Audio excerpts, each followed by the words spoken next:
before we start our official agenda, I thought you'd like to see a preview of the full video of a simulation of a chocolate factory that we'll be showing later. This will give you a hint of the nice visualization and analysis capabilities of our food and beverage solution. Approximately 15 minutes from now, you'll be seeing a 10-minute video of this candy factory model running. You'll get a tour of the model, see how it's used to prove that a what-if scenario can meet new demand, and how a time and state chart can help you to locate bottlenecks. So if possible, please stay tuned. And now back to our PowerPoint. Today we'll start with a brief overview of PMC and our partnership with Siemens. Next, we'll list pain points that are specific to the food and beverage industry and PMC's solution that addresses those pain points. Then we'll dive into the details of our solution. Finally, before we take questions, we'll wrap it all up with highlights of some case studies, a great new free modeling alternative, and a couple other topics. Our next topic is an overview of the food and beverage industry. The food and beverage industry has several pain points, some universal to most businesses and some unique to that industry, including seasonal demand is often a big concern in the food and beverage industry. Your company needs to be able to meet the demands that vary throughout the year. The trick is to have enough capacity to meet the peaks without overkill. High product turnover is another concern. You must be able to switch over to varying products while maintaining throughput. High flexibility of new products and multi-variety packs are also common, so your facility must be able to produce and package everything for timely deliveries. Maintaining quality and freshness is another major concern. And equipment is typically expensive, so optimizing the use of equipment can have a big impact on your profitability. Finally, energy costs are rising, and from an environmental perspective, green is in. The solution to these problems has two ingredients. First, dynamic simulation modeling of systems using a tool such as Siemens Technomatics plant simulation software provides a powerful virtual environment to test and improve a system's design and operations to address the issues listed earlier, such as management of seasonal demand, inventory optimization, development of flexible systems, etc. Among the numerous simulation products that I've used, plant simulation also happens to be my favorite tool due to its unique, powerful features.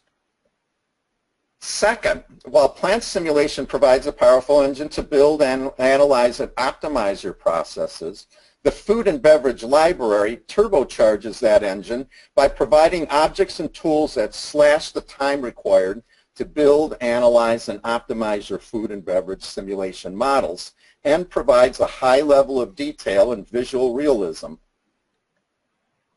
Our next topic covers the details of our plant simulation food and beverage solution. A big benefit of this solution is that the simulation lets you visualize your process. Sometimes just watching the simulation run can help you to identify bottlenecks, not to mention being able to communicate your process to others.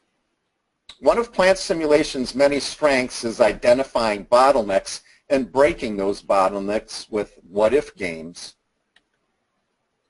Simulating your process can help you to invest in the right equipment. You can make sure that it provides the throughput required and lets you see the impact of alternative investments.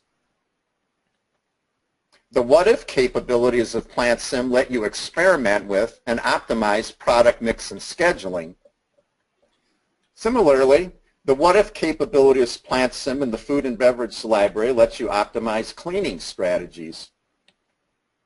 We can also optimize batch sizes and stabilize production by smoothing the flow. And you can minimize inventory and work in process to optimize your process and ensure freshness.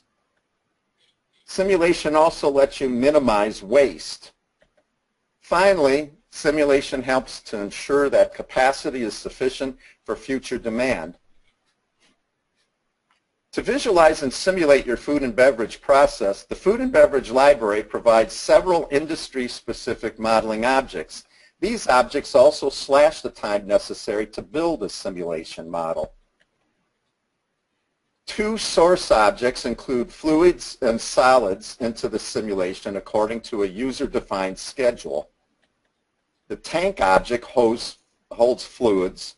The stirrer tank is based on the tank but also includes a processing time to simulate stirring. The mixer is a special tank that can process both liquids and solids and mixes them together. The filling object is another specialized tank that consumes liquids and produces solids that represent filled cases like bottles or filled molds. The diverter singularizes products that have been filled into forms by the filling object. The palletizing object loads products onto pallets. The storage object stores pallets. It optionally lets you directly enter truck orders according to delivery dates. Finally, there are several moving units which move through your process, including mass MU produced by filling, piece produced by the diverter, carton to put products in, pallets contain cartons, forklifts move pallets, and trucks make deliveries. As you know, discrete event simulation tools like PlantSim include features that let you analyze your facility, like locating bottlenecks, and optimize it by quickly and safely playing what-if games that let you test proposed improvements on your computer. The Food and Beverage Library adds to this already powerful arsenal of built-in tools. Visualization of your process helps to understand and analyze your process by showing flows through pipes, tanks, filling and emptying, etc. Bottlenecks, like a tank being empty for too long, can often be pinpointed by just looking at your simulation run. On-screen statistics can include overall data like total pallets produced and number of orders delayed, as well as detailed statistics for individual objects like the contents and status of a tank and its maximum capacity and current capacity. Time and state graphs are a great way to pinpoint problem areas. For example, a station waiting for material for too long. Data tables like truck orders for a storage object let you see the details for every delivery, like the exact date and time. The scenario control lets you play what-if games by specifying different data sets for mixers and truck orders. PlantSim's built-in tools can also help to analyze and optimize your process, including the experiment manager that can automate the running of all the scenarios that were set up in the scenario control, as well as varying other parameters. The bottleneck analyzer can help you to pinpoint bottlenecks, and the Sankey diagram lets you visualize the flow of fluids and solids. The thicker the line, the greater the flow. In the example shown, you can see that more cacao than sugar or milk powder flows into the mixer. And now, the moment you've been waiting for, it's time to show the full video of a simulation of a demo chocolate factory so you can see how a food and beverage process is visualized, analyzed, and optimized. Let's assume that you have several chocolate factories. Due to rising seasonal demand, production must be increased at one factory that currently only produces milk chocolate. Now we must also produce and add coconut chocolates, nut chocolates, and chili chocolates to the normal delivery schedule. Some people think you need to add some equipment or change processing times, but you think that changing batch sizes might meet demands without investing in new equipment. Instead of diving in and making potentially poor investments or trying other potential solutions on the plant floor, you decide to use plant simulation with the Food and Beverage Library to rapidly model your factory and to safely and quickly play what-if games to determine the optimal solution first. Step 1 is to build a plant simulation model of your existing factory.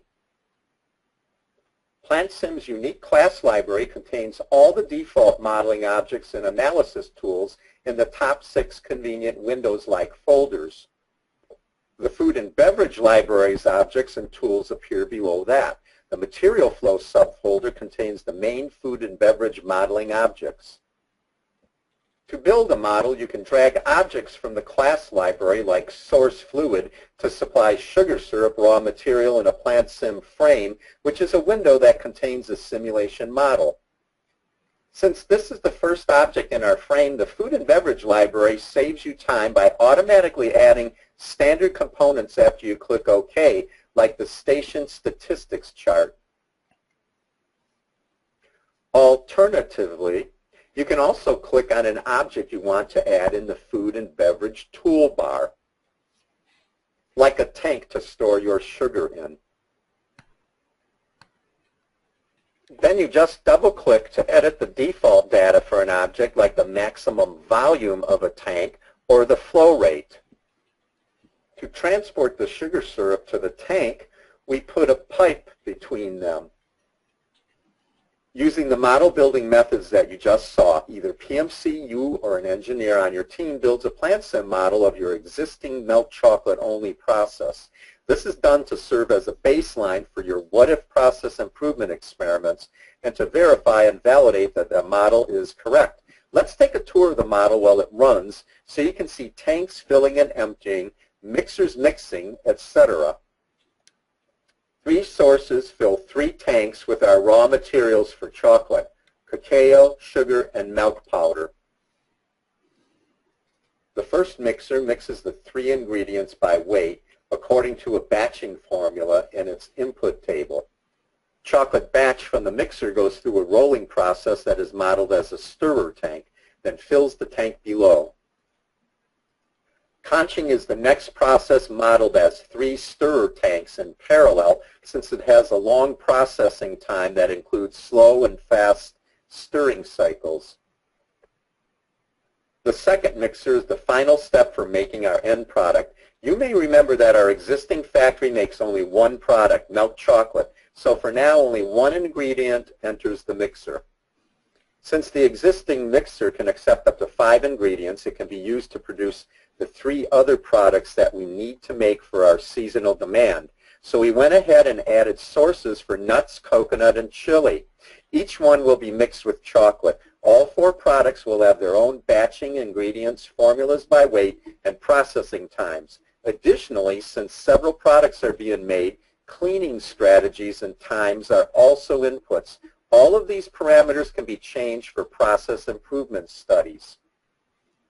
The filling object produces solid chocolate in a mold that holds 12 pieces. The diverter singularizes the mold into 12 individual pieces of candy. Each piece of candy is then wrapped in foil. Then 10 pieces are put in a carton. Next, 10 cartons are put on a pallet.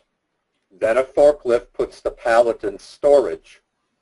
Finally, a forklift loads 25 pallets into a truck according to a delivery schedule specified in storage. You may have already noticed that being able to visualize your process like this can often help you to pinpoint problem areas like a tank being empty for too long, a mixer waiting for raw material, or a process being longer than the rest. The overall statistics displayed on screen show what we already know, that the current process is producing the number of pallets that we want for the 5 days simulated, and that no orders were delayed. So all trucks were loaded at the right time, so everyone is temporarily happy, from your customers to your board of directors. After years of relative bliss, making one delicious single solid milk chocolate candy, you are now faced with a worst-case rumor that each delivery truck will include the current 25 pallets of solid milk chocolates, along with 5 pallets of nut chocolates, 3 coconut chocolates, and 2 chili chocolate pallets, delivered according to the same schedule. While several experienced team members argue about whose solution, like adding extra equipment, is best, you decide to use PlantSim to see if your gut feel theory of using existing equipment and changing the standard batching strategies will work. The powerful scenario control is used to quickly create 3 scenarios, one for the existing process and two for your what-ifs, which change the second mixer's product and batching strategies and the truck delivery orders. Then the experiment manager automatically runs the 3 scenarios and displays a shareable report. The overall statistics for your 2 what-ifs, scenario 2 and 3, don't look good. 20 out of 28 late deliveries for one and 19 for the other. But when you dig deeper into the detailed truck order statistics for scenario 2, it isn't quite as bad as you feared. The late times varied from 32 minutes to almost 20 hours, and no delivery is more than 1 day late. Scenario 3 is better. The late times varied from 32 minutes to 15.5 hours, and less deliveries were a day late. Instead of rejecting these scenarios, you call the appropriate customer and ask if the worst case 20 hours late is acceptable. He rejects that. But when you ask if scenario 3's 13.3 hours for that customer is okay, he agrees. Calls to other late delivery affected customers for scenario 3 also agree. So you're all set to show your board of directors how your existing equipment can meet the new seasonal demand with scenario 3. Shortly after the new seasonal demand rumors started, more rumors started about year-round demand increasing, 10, 20, maybe even 40%. The marketing people did some taste test studies that resulted in most people liking all 3 added products a lot. So it wouldn't be too surprising if a great thing happened to this plant, like these new rumors coming true. So besides your seasonal demand solution, you decide to perform a full throughput improvement roadmap analysis using pallets produced per day averages as the metric.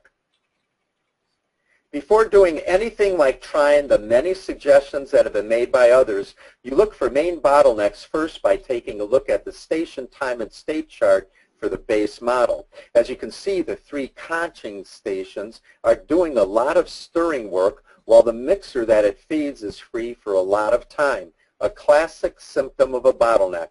So you start by seeing what adding another conching station will do, then try out other potential improvements. To improve communication, you take advantage of PlantSim's powerful hierarchical modeling capabilities and the unique ability to run more than one simulation model at once by providing a single screen overview of the 4 scenarios in your throughput improvement roadmap. While running this, you can double-click on any scenario model to see it running, like watching the 4th conching tank in action that was added in scenario 2. Let's jump to the results of running our throughput improvement models for 5 simulated days. Adding the 4th conching tank kept the 2nd mixer busier and increased pallets per day from 335 to 344. Decreasing the processing times of filling, rolling, packing, and palletizing results in a dramatic increase to 454 pallets per day.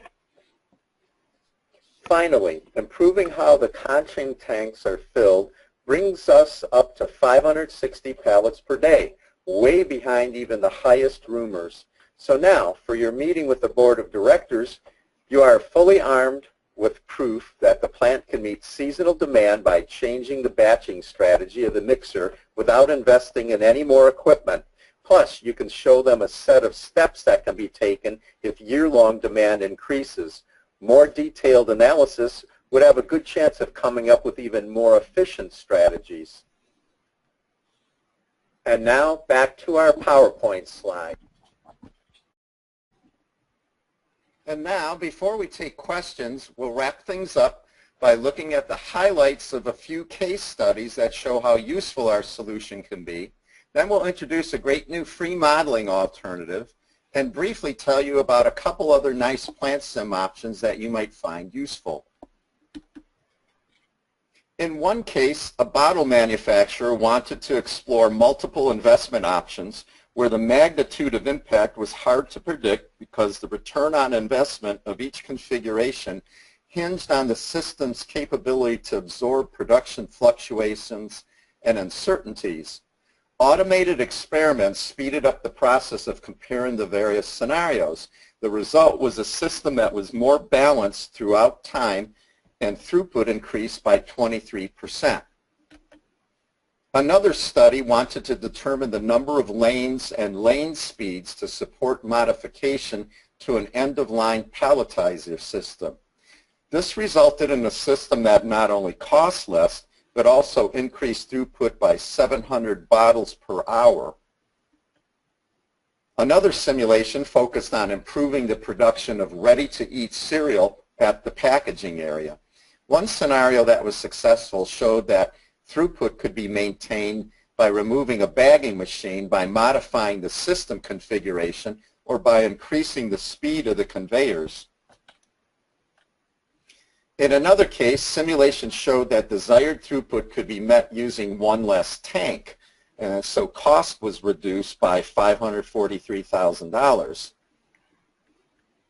After playing what-if games with various system configurations, another simulation resulted in reducing energy consumption by 5%. You may recall that PlantSim can also connect to PLCs to optimize control logic before implementing on the plant floor.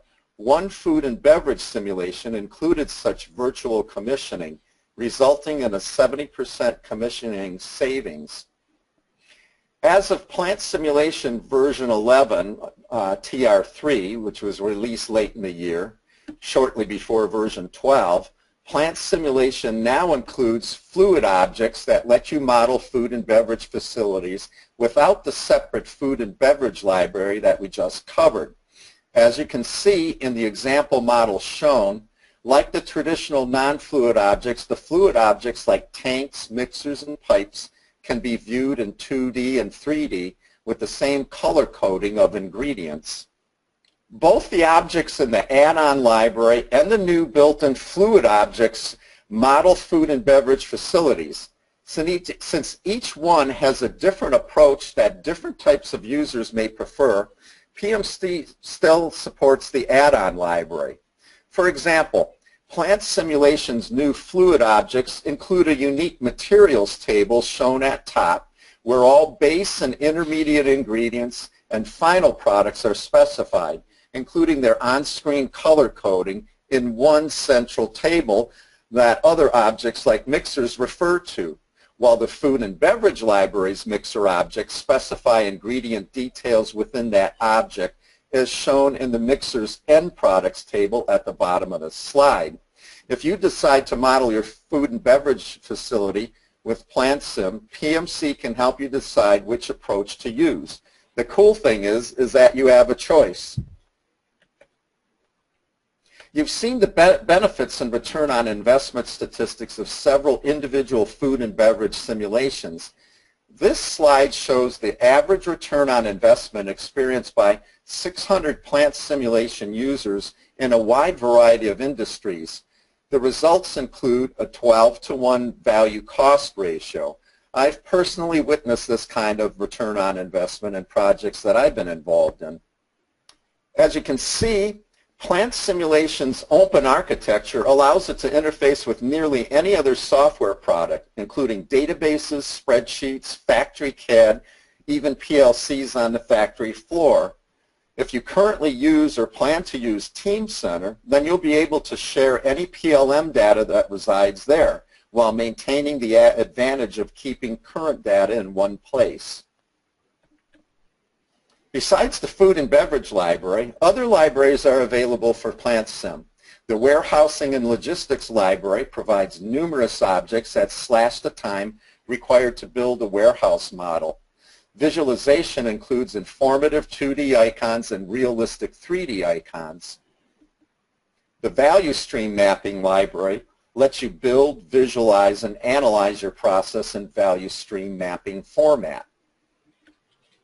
Although PlantSim's energy attributes, charts, and analysis tools are not a separate add-on library, it's a very nice feature that was recently added to PlantSim's base set of tools, which lets you address an area of growing concern, energy consumption.